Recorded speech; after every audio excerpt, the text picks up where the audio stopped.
Baik, di sini saya akan melanjutkan pemaparan dari teman saya. Di sini saya akan membahas mengenai kata kerja operasional atau KKO. Nah, dalam pengembangan indikator perlu diperhatikan menggunakan kata kerja operasional. Nah, penggunaan kata kerja yang dimaksud disesuaikan pula dengan tingkat kompetensi yang kita harapkan untuk dimiliki oleh peserta didik, tentunya setelah proses pembelajaran dilakukan. Tingkat kompetensi ini dapat diketahui dari kata kerja operasional yang digunakan dalam KD.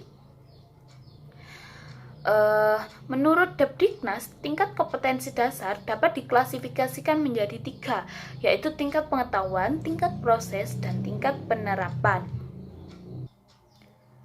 Kata kerja pada tingkat pengetahuan lebih rendah daripada tingkat proses maupun tingkat penerapan. Sedangkan tingkat penerapan merupakan tuntutan kompetensi paling tinggi yang diinginkan. Nah, klasifikasi tingkat kompetensi berdasarkan kata kerja operasional yang digunakan dapat teman-teman lihat pada tabel 2.1. Nah, di sana ada 3 poin. Yang pertama yaitu berhubungan dengan mencari keterangan. Kata operasional yang digunakan yaitu mendeskripsikan, menyebutkan kembali, melengkapi, dan seterusnya. Contohnya seperti kalimatnya seperti ini. Siswa dapat mendeskripsikan hukum bacaan nun mati dan tanwin. Nah, yang poin kedua yaitu memproses. Pada memproses ini ada kata kerja operasionalnya yaitu mensintesis, mengelompokkan, menjelaskan, mengorganisasikan, dan seterusnya. Contoh kalimatnya seperti ini. Mengelompokkan, siswa dapat mengelompokkan huruf-huruf bacaan nun mati dan tanwin. Yang ketiga yaitu menerapkan dan mengevaluasi. Kata kerja operasionalnya yaitu menerapkan suatu prinsip, lalu ada membuat model, mengevaluasi, dan seterusnya. Contoh kalimatnya yaitu menerapkan suatu prinsip. Jadi siswa dapat menerapkan bacaan nun mati dan tanwin ketika membaca ayat suci Al-Quran. Selain tingkat kompetensi, penggunaan kata kerja menunjukkan penekanan aspek yang ingin dicapai atau ingin diukur. Aspek yang dimaksud mencakup aspek kognitif, aspek afektif, dan aspek psikomotor. Pengembangan indikator harus mengakomodasi kompetensi sesuai kecenderungan yang digunakan SK atau KI dan KD. Klasifikasi kata kerja berdasarkan ketiga aspek tersebut dapat teman-teman lihat pada tabel 2.2.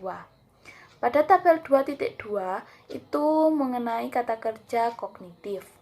Di sana ada 6 poin, yaitu pengetahuan, pemahaman, penerapan, analisis, sintesis, dan penilaian.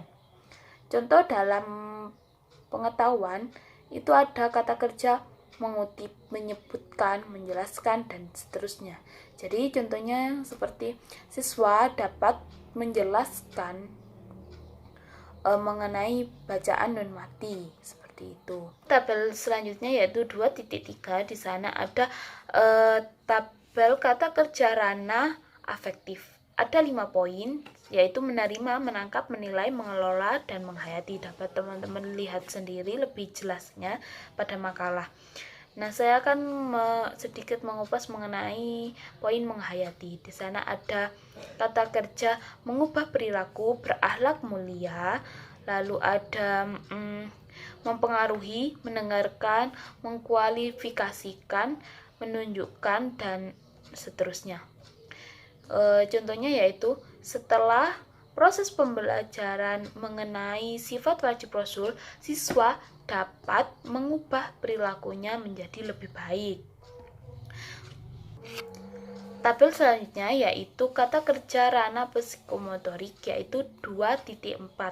Di sana ada 4 poin, yaitu meniru, memanipulasi, pengalaman, dan artikulasi. Pada poin meniru itu ada kata kerja mengaktifkan, menyesuaikan, menggabungkan, melamar, mengatur, dan seterusnya. Poin kedua yaitu memanipulasi, ada mengoreksi, mendemonstrasikan, merancang, memilah, melatih, dan seterusnya.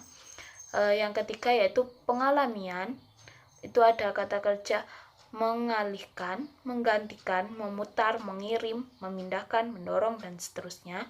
Yang terakhir yaitu artikulasi, kata kerjanya yaitu mengalihkan, mempertajam, membentuk, memadankan.